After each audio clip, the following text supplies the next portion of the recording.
Assalamualaikum and hello everyone. Thank you for carving out time for me in your busy schedule. My name is Ashriq bin Nasaruddin, and in today's video, I'm going to be speaking to you about the negative impact of violent game on young children, particularly on how they affect their behavior, social skills, and cognitive development. Ladies and gentlemen, imagine you're a young child, barely 8 years old, you're holding a controller, your eyes are glued to a screen. On that screen, you're rewarded for shooting, for aggression, and for ruthlessness. Now, think about this. What happens when that same child log off the game and step into the real world? Does the mindset stays in game, or does it follow them into real life? In today's digital era, video games are a dominant form of entertainment, especially among children and adolescents. While many games are educational and harmless, a growing numbers are packed with violence graphics, combat, killing, and aggression. This is a growing concern for psychologists, educators, and parents. Studies have shown that these games can alter how children behave, how they relate to others, and even how their brain develops.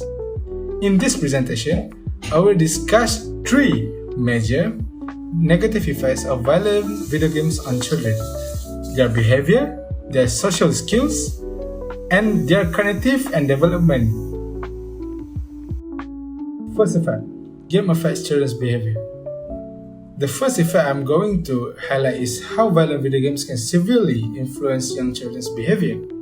According to Psychologist Magazine 2024, regular exposure to violent content can condition children to accept aggression as a normal response to a conflict. In fact, instead of learning empathy or peaceful solution, children start to see violence as strength. Akila 2022 conducted a study that shows increases physical and verbal aggression in children who played video games frequently. These children became irritable, impatient, and more likely to pick fight with peers. Additionally, a 2032 study by the University of Almeria found that violent video games lower children's ability to empathize.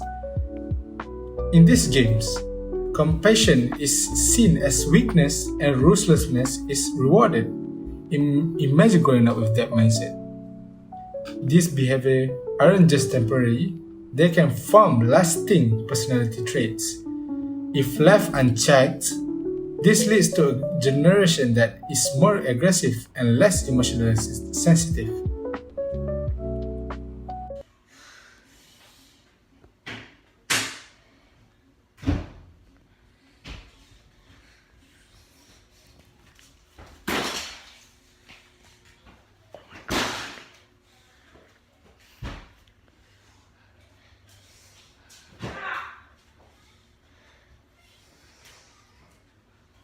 Stop making a mess.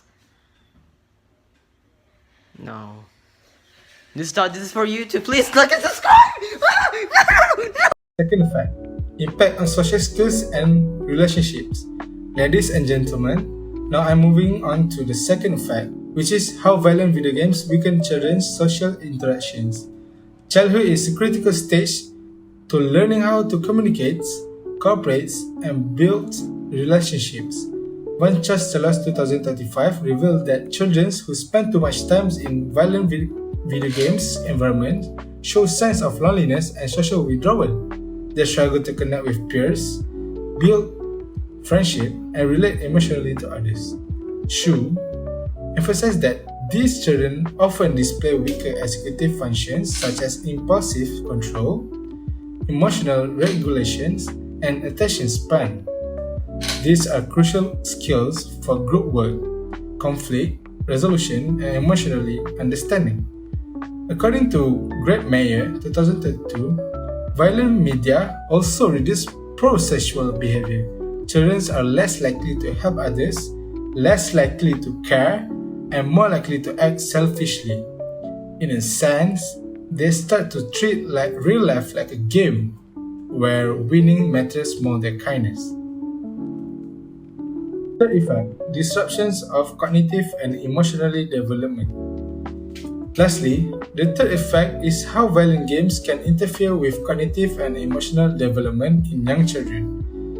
Anderson 2023 argued that repeated exposure to violent games disrupt brain functions responsible for decision making and emotional control.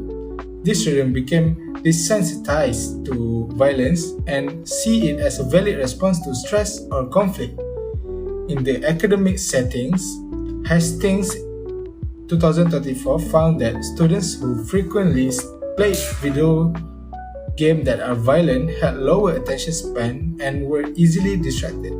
They seek constant stimulation, making traditional classroom learning feel boring.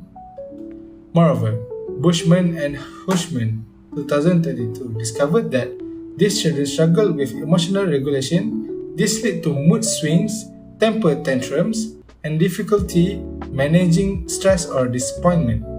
When left unmanaged, these emotional problems can carry into adulthood, impacting careers and relationships.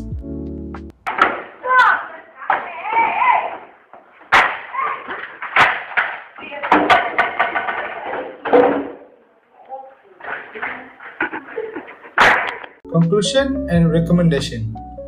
In order to overcome this issue, it is recommended that we take these 3 steps. The first one is parental monitoring. According to Ashriq 2020, when parents monitor and set limits on violent games, it reduces children's aggression and improves their behavior. Secondly, school-based intervention. Wang 2034 suggests incorporating media literacy programs and emotional development activities in schools to help children evaluate game contents critically and manage their feelings. The last one is stronger regulation by developers. Richards 2023 emphasized the importance of clear games rating system and warnings, helping parents make better decisions about their children's play. All in all, I have just presented the negative effect of violent video games on young children, focus on how they alter behavior, reduce social interaction, and harm emotional development. While this game might seem harmless on the surface, the long-term damage they can cause is real. However, with awareness, proper guidance, and responsible actions, we can protect the generations. Thank you all for being with me today and taking the time to patiently listen to what I had to say. Thank you for watching my video. I wish you all blessed day. Vulnerable, small but significant group of kids who we really should be careful with the material that they see in films, but in particular, the kind of gaming material they use. And that is the kids who have psychiatric disorders. So if you're more impulsive, if you are more anxious, if you tend to be more depressed, or if you tend to be more detached and distant from and have social limitations in your way that you engage with your peer group, those are kids who are going to be more likely to play video games more often, and therefore the more aggressive the video game, the more sensitive they are to that material. And parents are the key here. They're the key for that particular group, but they're also the key for kids in general. Parents' involvement should be significant, and we know it's important.